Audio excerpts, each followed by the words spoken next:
get rolling. So, yeah, super stoked to have you here.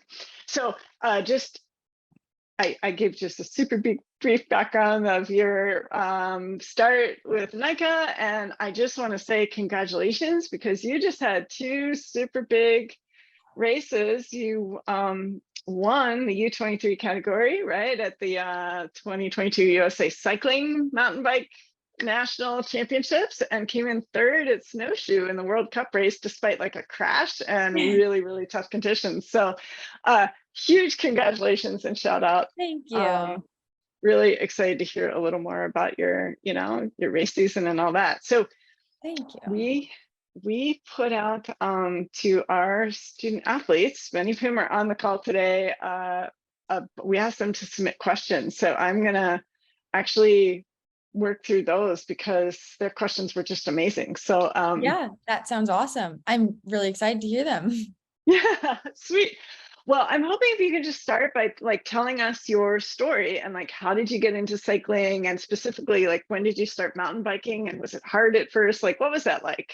Yeah, for sure. So I originally started mountain biking when I was maybe 11 or 12, and I had this summer program that was called Simba in Boulder, which it was like a summer camp for mountain biking. So I'd go there, ride all day, almost every day of the week with some coaches and other athletes who were also in the camp. And that's how I really got started, like learning the basics. And, we would ride trails, we would work on skills. And then it wasn't really till I was maybe 13 that I tried my first mountain bike race. And it was pretty hard at first. Like I remember not really being super in love with the sport at the beginning. And then it wasn't really till actually I started racing NICA. And then I also joined a local club team during the summer that I really got into mountain bike racing and really fell in love with it, and thought, wow, this is something I'm super passionate about. So once I started racing NICA, like my freshman and sophomore year, I started doing more and more racing. I traveled a bit with this team that was called Boulder Junior Cycling that I was a part of, and we went to some of the races like Soldier Hollow and Missoula here in the US. And I went to my first nationals in Snowshoe as a 15-16, a second year. So that was my first year really traveling. And from then on, it just kept going, and like a bit of a snowball effect. I started doing more racing and was just having more fun with it and really loved the sport. So it kept going and led me to where I am now as a collegiate cyclist and a member of Trek Factory. So yeah. Oh, super sweet. So it sounds like, tell me a little bit more. It sounds like when you started, you said you weren't in love with the sport, but you really gained a love for racing. Like, what was that transition like? Like what Totally. changed? So yeah, for me, it was mostly just like when I was like 13, 14 and kind of just trying out the sport, I really liked riding my mountain bike and doing this summer camp that I'd been doing. But at the time I was also a downhill ski racer. I played a little bit of soccer. So I was really just doing a lot of sports just to kind of try them all out and figure out which one I was super passionate about. And then I think what changed for me is I kind of fell out of love a bit with some of the other sports I was doing. Like I wasn't as into downhill ski racing anymore. So I kind of stopped doing that midway through high school. And then as I was racing more with NICA, that really just like ignited this this big passion in me, like how much I loved being a part of this NICA league. And so then I just wanted to race more and more and was having so much fun with it. I think that's what the biggest thing that changed for me.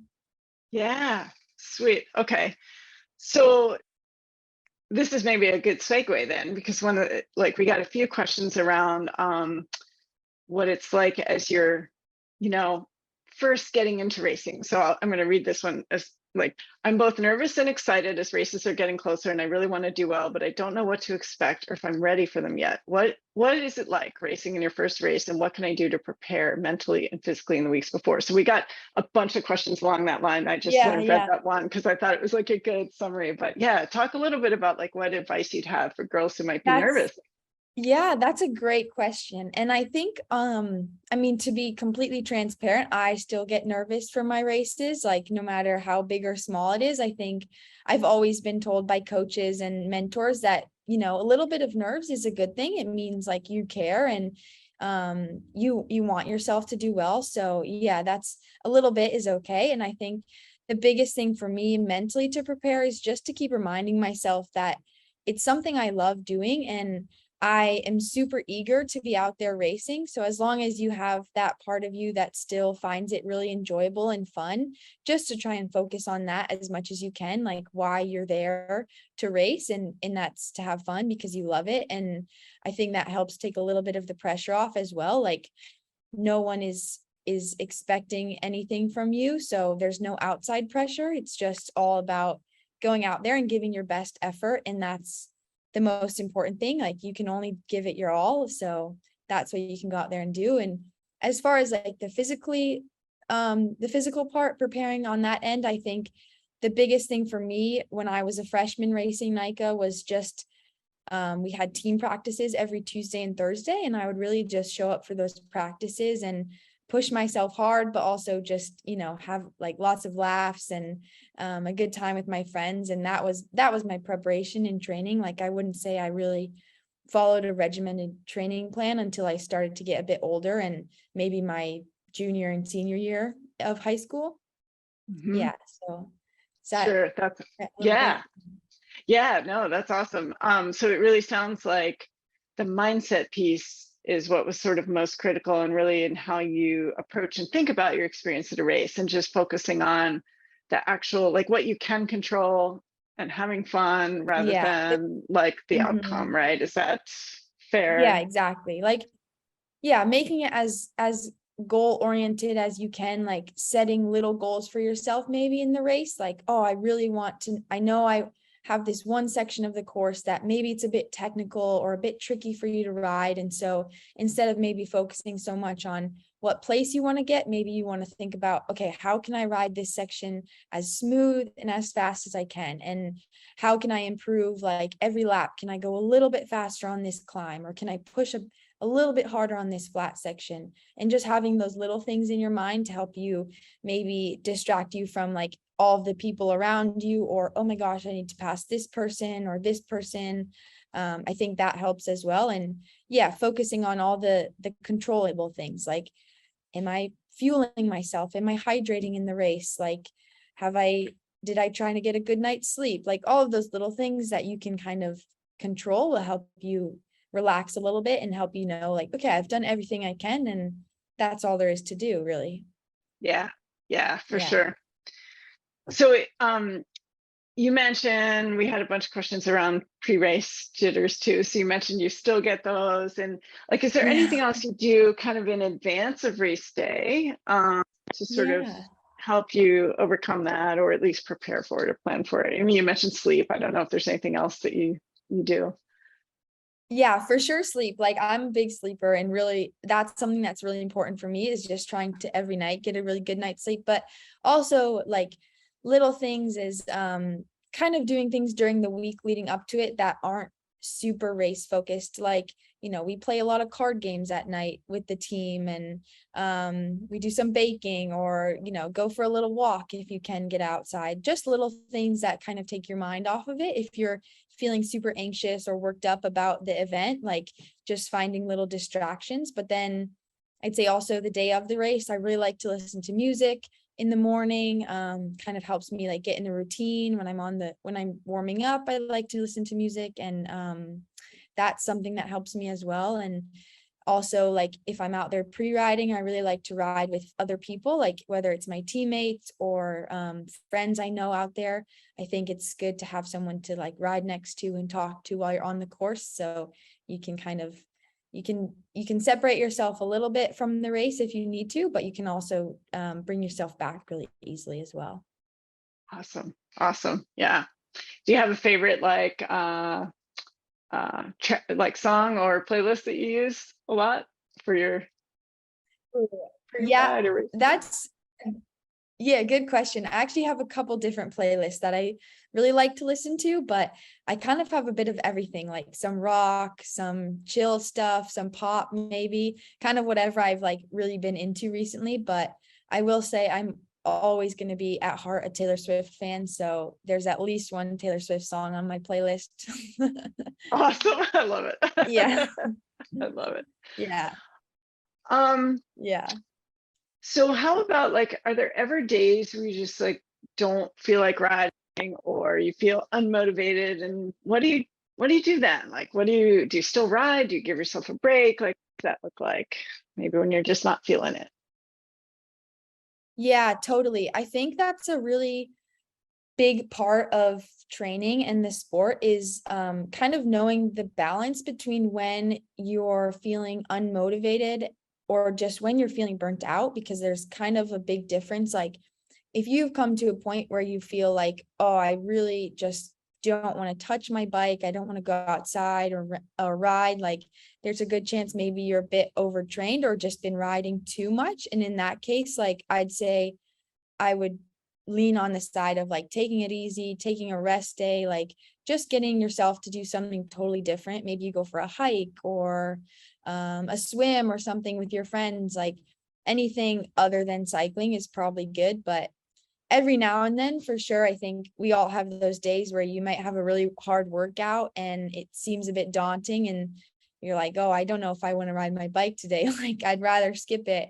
And in that case, I think the best thing for me is just to kind of say, okay, I need some really good pump up right now. So maybe I put on a playlist, like some really loud music, just put my speaker on, have a cup of coffee, maybe if it's still early enough, and then kind of just, do as much as you can to hype yourself up. And also maybe if you have teammates or peers that are around too, like that can be really motivating if you know, okay, I need to meet someone to ride, like I can't let them down. So that's going to get you out the door.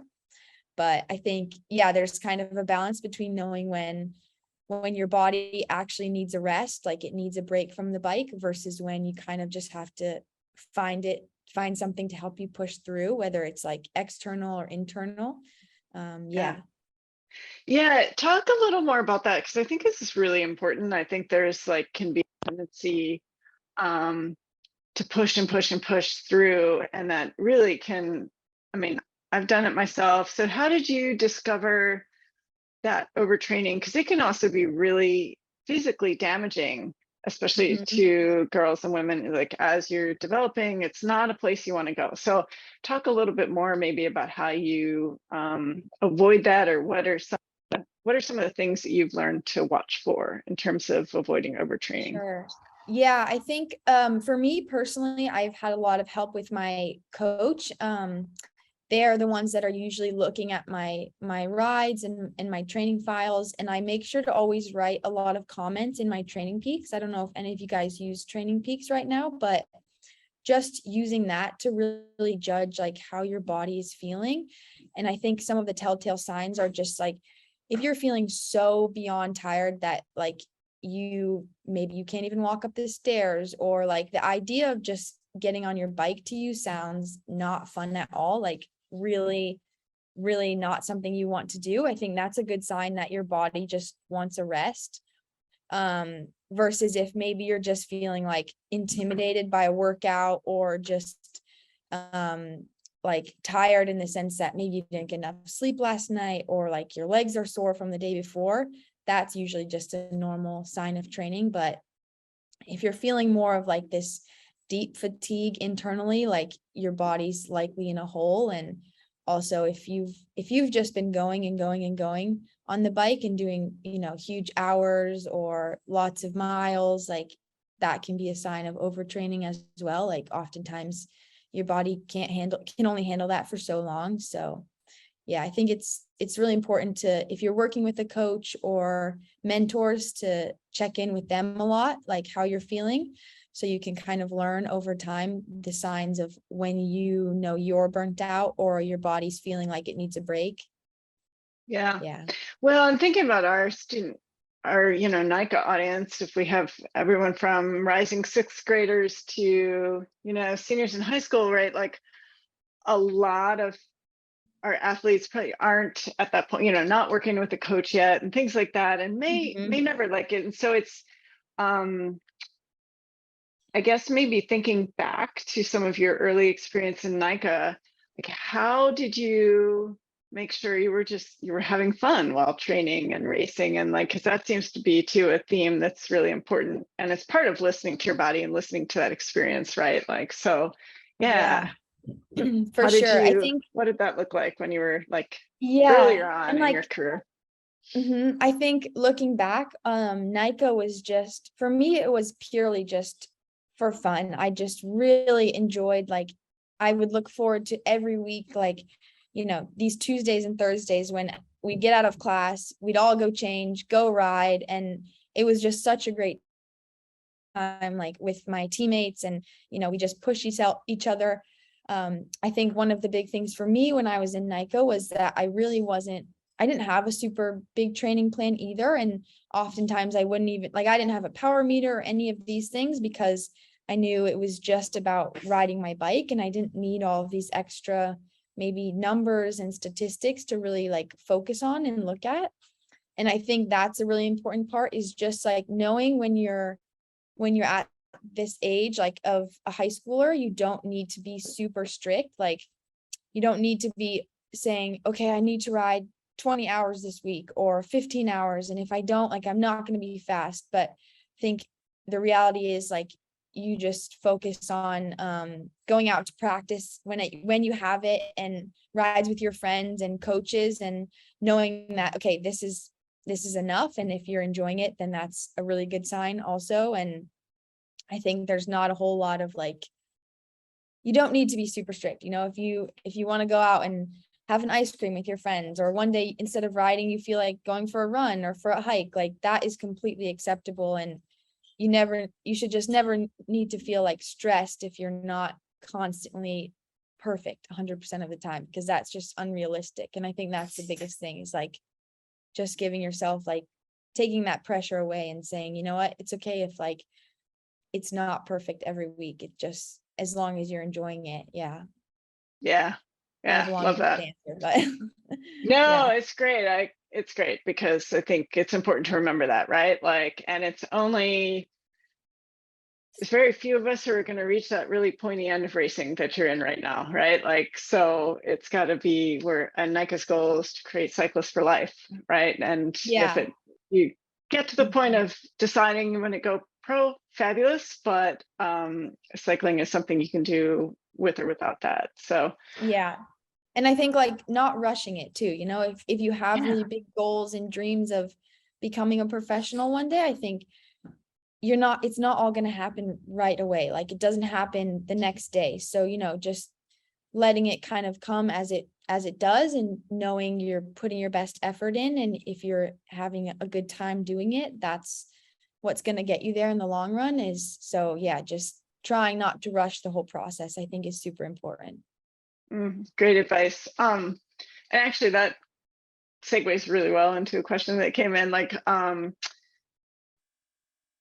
how did you know, or like maybe when did you know you really wanted to take that path, and what is maybe a key step that you took that sort of led you to become a professional athlete, Yeah, for sure. Well, as far as the key step, I think there's a couple things that go into play. I'm not sure I can say it's just one thing I can pinpoint, but I do remember when I was a first year, 17, 18, and I went to Soldier Hollow, a US Pro Cup, for the first time with my team. It was only maybe an 8-hour drive from where I live in Boulder, but it was still a traveling race for me, and one of the first ones I've ever been to. And I just remember finishing that race and looking back on the whole weekend thinking, wow, this was something that I really enjoyed. And like, watching these other pro riders thinking, okay, I want to do that one day. Like, I want to be at that level and be going all over the place. And then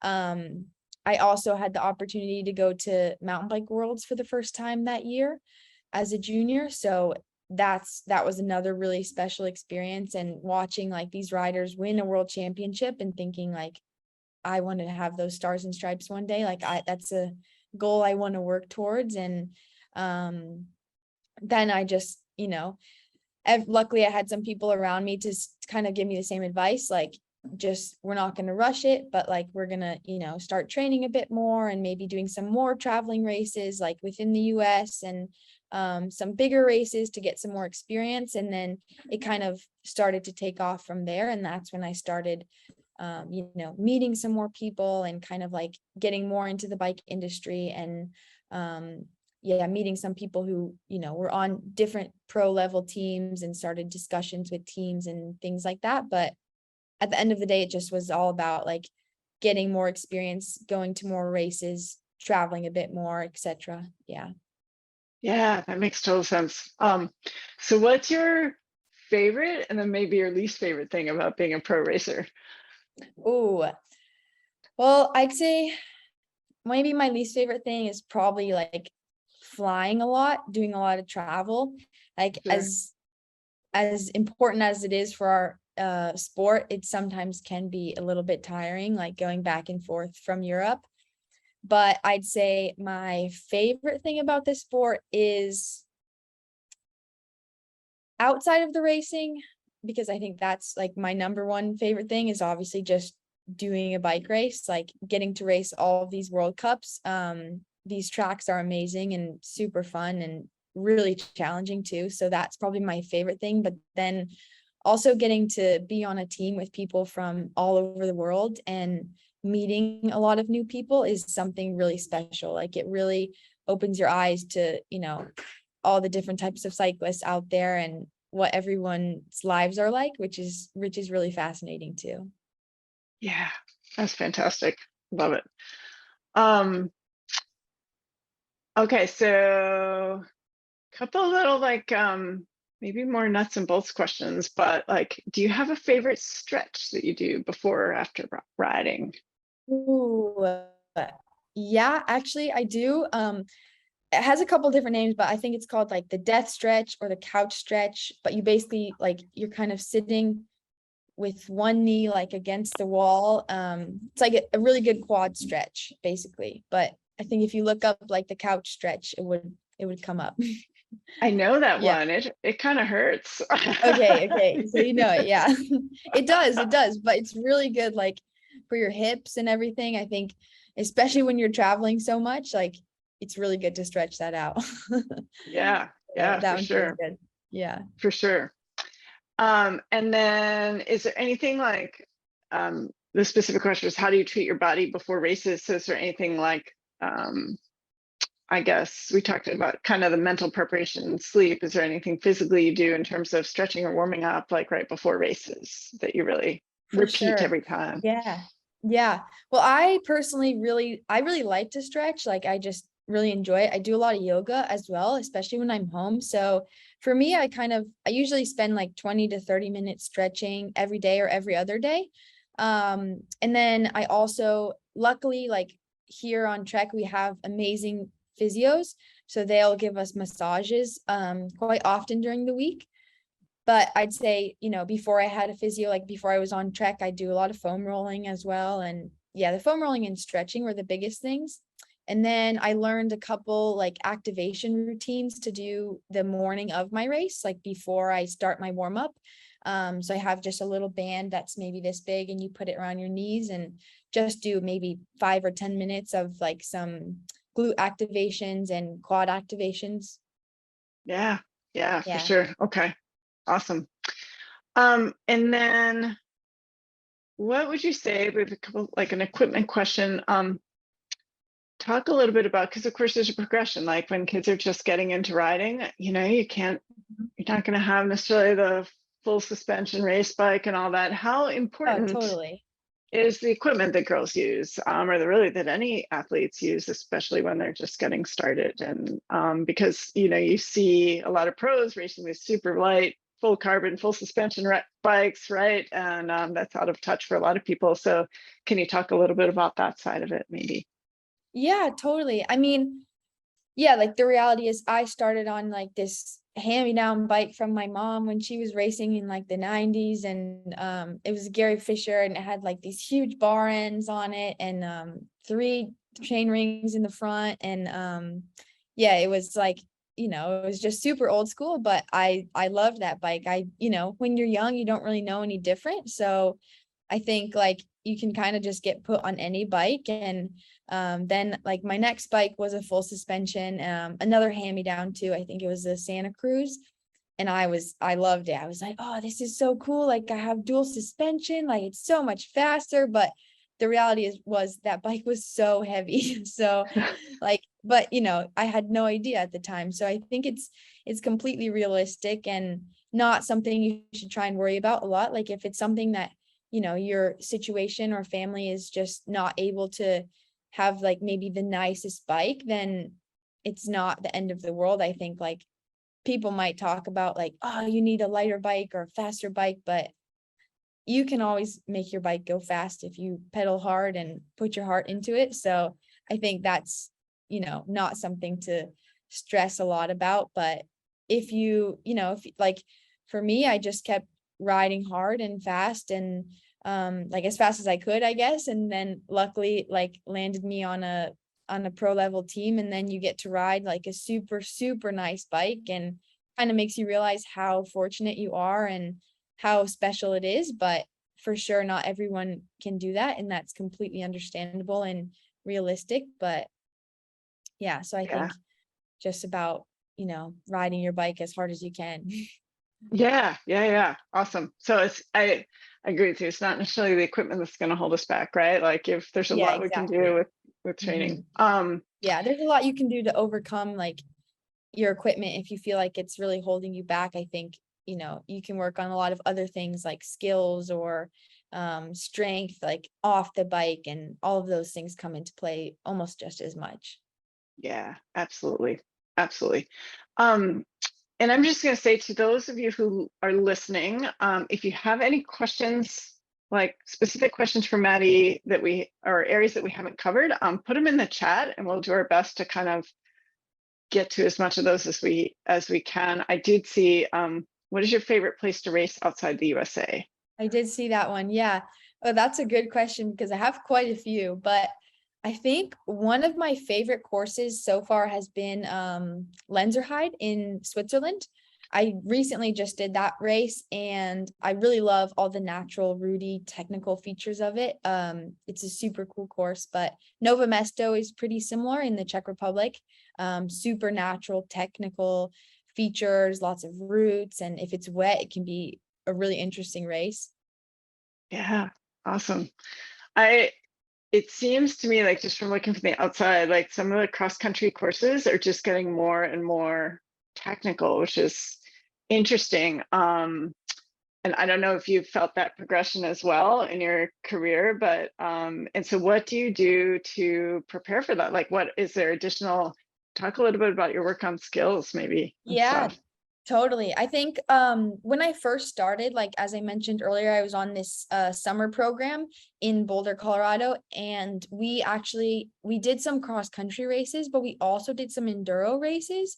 And so I would say a lot of my basic skills come from that, I think, because we just had the opportunity to ride some kind of pretty technical things. And at the time, like some of them were pretty intimidating. So we were lucky to have like coaches there who were super experienced and would kind of help us walk through all of these courses and stuff on our bikes so we could ride them. And I think that played a huge part. But as far as like nowadays, like I think the World Cups are getting pretty technical. And so I've actually tried to work with a couple different skills coaches, whether it be like when I'm home or in college in Grand Junction.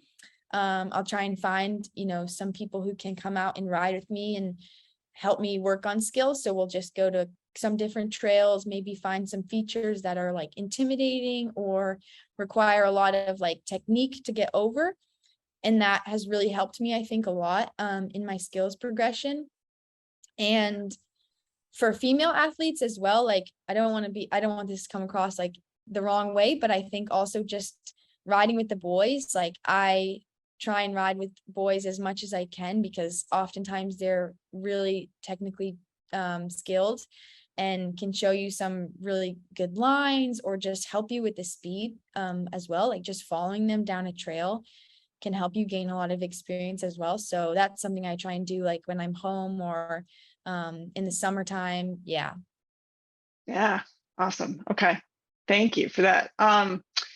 So we've had a few, like there's now a bunch of questions coming in, and there've been a few, you don't have to read them, we're keeping track, but there've been Okay. quite a few around nutrition. So let's talk about Yeah. that, because we haven't touched on that. Sort of the like pre-race, night before, morning of, and then how do you Mhm. keep yourself fueled during a race? So maybe talk a little bit about Mhm. nutrition. Yeah, that's a great question.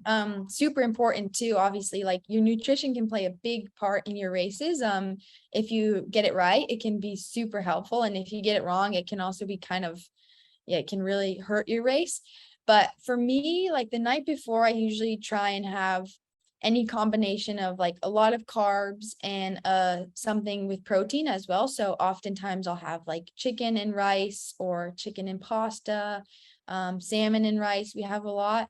And then maybe some cooked veggies on the side, like some steamed broccoli or some kale. I try and keep it kind of simple just so I always know what I'm getting and how my body will feel after the meal. And then the morning of the race, I like to drink a Scratch Hyper mix. Like I don't know if you guys know Scratch Hydration, but they have a hyper hydration little packet and it has a lot of sodium and some carbohydrates as well. And for me, like I sweat a ton, so it's a really good way to like kind of load up on my sodium before the race. And then I like to have a bowl of oatmeal with maybe some scrambled eggs on the side for my breakfast. And, my toppings can change a little bit on the oatmeal, but maybe it's like a banana and some honey or some sliced almonds, fruit, maybe some nut butter, just kind of like having that those carbohydrates and then a protein as well to keep you full for longer, because I generally eat like 3 hours before my race. So that means like I don't usually get too hungry before the race because I've had that protein, and also those carbohydrates will help you during the race. And then as far as nutrition during the race, like I've actually started working with a nutritionist in the past, and we've kind of they've taught me that the ideal thing is to have 60 grams of carbohydrates an hour. So for me, that looks like I have GU drink mix in my bottles, and I'll usually take a bottle every lap from the feed zone. And then I also have a gel mid-race, like a GU gel. And yeah, that will usually give me enough carbohydrates to stay fueled for the whole race. Yeah. And because I have personal experience with that, talk about how you got your body used to taking on nutrition during a race, right? Like, Totally. Yeah, I think it's something that is actually, I practice it when I'm training. So like when I have efforts or intervals, I'll usually say, okay, this is kind of simulating my race today. So I'm gonna bring the same drink mix that I would have in a race. I'm gonna bring some gels to use during those efforts, and just kind of building that up over time, like practicing it when you're not actually racing, so that when you come to the race, your body knows what's happening. And, some people, like for some people, it might be that you have a certain drink mix that doesn't work with you, or certain foods that you just really don't like eating when you're on the bike. So a little bit of experimenting now and then, like trying different snacks or drink mixes that feel okay for you. Like I think they should always, generally sit well with your stomach and be easily digestible and consumable on the bike. And then, it's probably good. You could take it in a race as well. yeah, awesome. But yeah, nothing new on race day, right? Like, Yeah, exactly. Nothing new. Yeah, stick to what you know. yeah. Um, Sticking with the race theme for one more second, somebody asked, like, what are some of the things you tell yourself during races to keep yourself motivated and positive? Especially, like, I know at Snowshoe, you had that crash, and then really had an amazing recovery. Like, talk a little bit about that and about some of your self-talk, Yeah, maybe, for things like sure. that. Yeah, I think kind of like what I mentioned earlier is, for me, it's more about just focusing on myself and my own race and what my goals are during the race. So I really like to break each lap down into maybe 2 or 3 sections and knowing, okay, I'm just going to focus on this one section at a time, like whether it's a downhill or an uphill, like thinking to myself, okay, how can I ride this as smooth and as fast as I can? And that's something like that kind of takes all of your focus and all of your mental energy. And then you're not so stressed about what's going on around you. Like, okay, who's in front of you, who's behind you, because I think that can take you into a really negative mindset if you're too focused on others. I think the most important part is just to focus on yourself. And if you feel yourself starting to get really negative, I think it can help to have a couple like mantras or key phrases in your head that you've thought of before the race to remind yourself to stay in the race, to stay present. So, for people, it can be a lot of different things. Like sometimes for me, it will just be like smooth is fast, or like no brakes on this, like once I get through this turn, I'm going to let off the brakes right here. Or just saying, like, if you really just need to be like, okay, stay positive, like just keep going forward. And every lap you just have these little key phrases to keep yourself like reminded of what you're doing. That oftentimes really helps me to stay focused. Yeah. Yeah. Awesome. Okay. Thank you. There's a question about how do you stay inspired and feel supported in a male-dominated sport?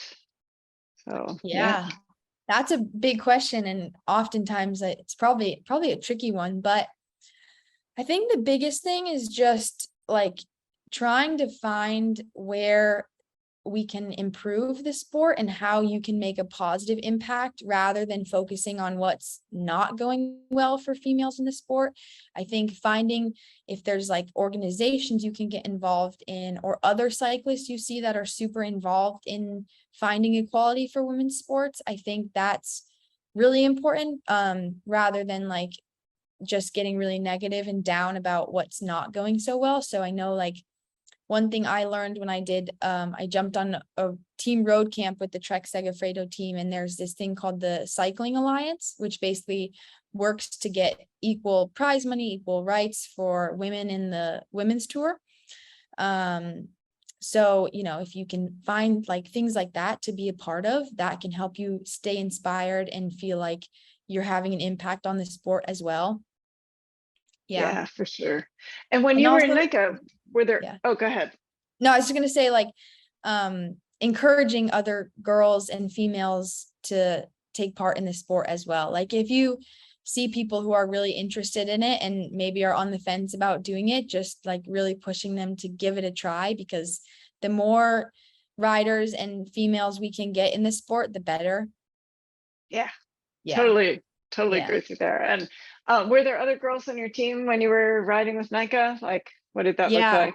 Yeah. Yeah, like I went to Boulder High School, so we actually had a really big team. Like there was I think when I was a senior, there was maybe 120 athletes or something.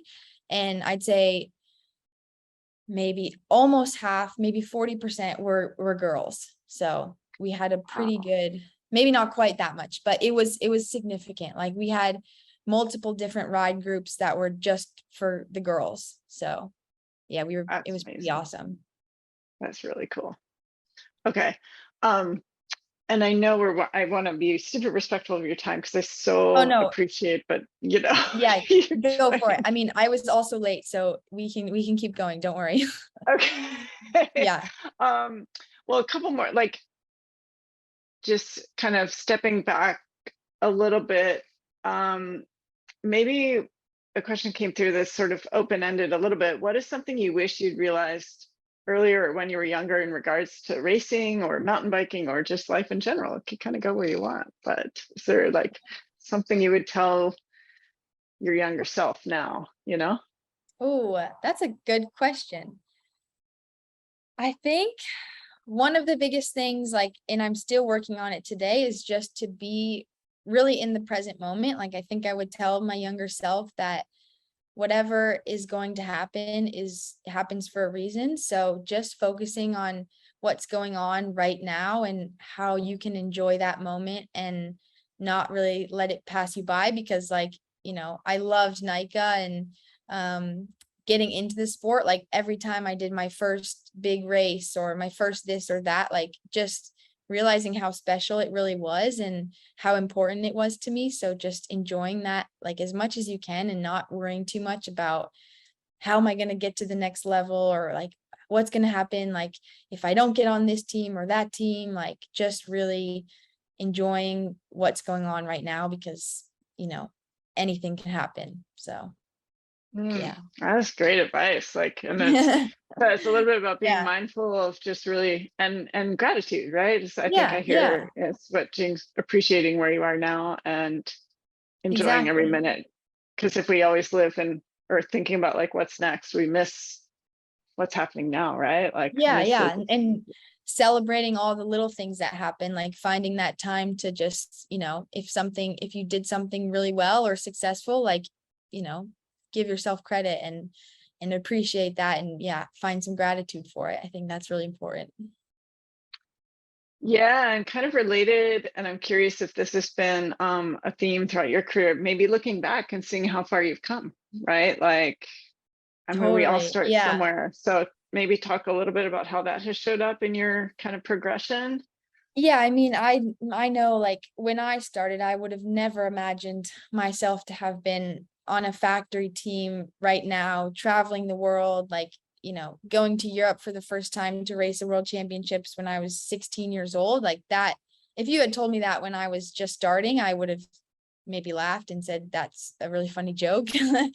But now looking back, like at all the work I've put in and you know, all the experience I've already gained and I'm only just 20 years old is something like I am super thankful for and really, really excited of what is in what the future holds, like where I can go from here. So yeah, it's really special to look back on and just shows you like, yeah, anything can happen. And as long as you put your mind to it and yeah, just do what you love, it's often gonna work out, I think.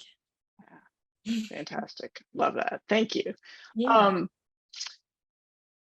so this is a random one that I might end with but it's Yeah, fun. that's good. So I read somewhere, and I'm not sure it's correct, but that you said in an article or interview I read that you relate most to the polar bear. Is that right? Oh, Like as an yeah. animal? And tell us more about that. What's Well, I think like bears in general are my favorite animal probably. And then my favorite bear would probably be a polar bear. And I just really love the animals. And I'm also super big on like, you know, getting involved in all these environmental issues too. And so I think like the fact that polar bears are going extinct and are so affected by this like climate change that's going on. I especially really love them. So yeah. yeah. I love that. Yeah. I love that. Yeah. It's a good reminder we're not one-dimensional humans, right? Like you Yeah. have that's your other interest. And so thank you. Totally, totally. Maddie, I am so excited to have had you here. So you, I don't know if you know, you're the inaugural speaker on our GRiT speaker series. Ah, thank So you. really grateful. We're our objective here is to launch kind of a series every few months, have someone on who's maybe either been a NICA alumna or maybe is a coach or a leader, a female leader in cycling who can just speak to our particularly women and girls involved in the sport and just figure out how we can do more to lift each other up. So I really Yeah. appreciate you sharing with us today. It's been just a joy to have you on. Oh, So well, thank you so much for having me. I really appreciate getting the chance to be your first speaker, and I apologize for being late. Not the best first impression, but I really loved talking to all of you guys. And yeah, if you ever have any more questions or anything else I can do, like feel free to reach out. I think yeah, if you want my email or you know, you can always message me on Instagram or anything like that. But I love this idea and I hope it keeps growing and you can get a lot of really cool speakers on here and yeah, keep growing the sport for girls because I think it's a really important thing. So yeah, yeah, it's thank such a good sport. You want to share your Instagram handle if girls want to follow yeah. you? Yeah. Do you want me Yeah. to put it in the chat or just tell it to you? Um, either way, you can yeah. You want to It's just just say it? Maddie Maddie.Munro Munro, but I can type it Okay. too.